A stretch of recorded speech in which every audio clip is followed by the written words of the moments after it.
Hey there! In this video, I'm going to walk you through how to create circles and ellipses in schematics. The cool part? The same steps work for PCBs too.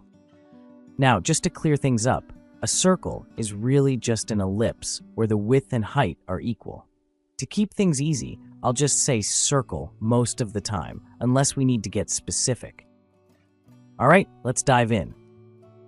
To start, I'll show you how to make a circle by picking its center and then adjusting its size.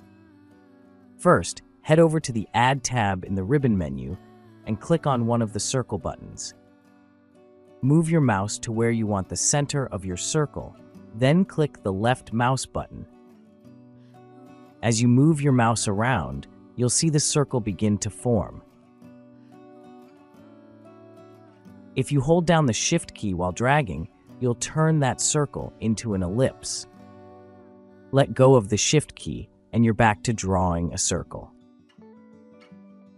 Now, if you hold the Control key instead, your first click sets a corner of the shape instead of the center.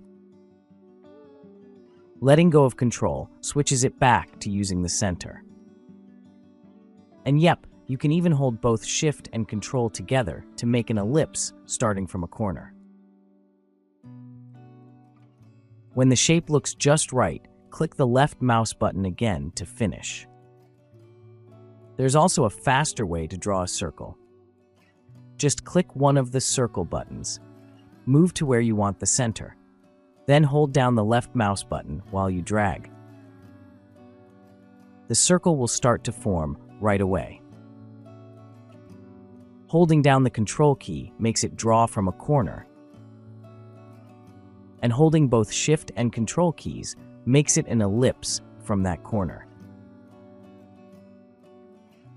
Once it looks the way you want, just let go of the left mouse button and you're done. And that's it! Making circles and ellipses is super simple and pretty fun once you get the hang of it.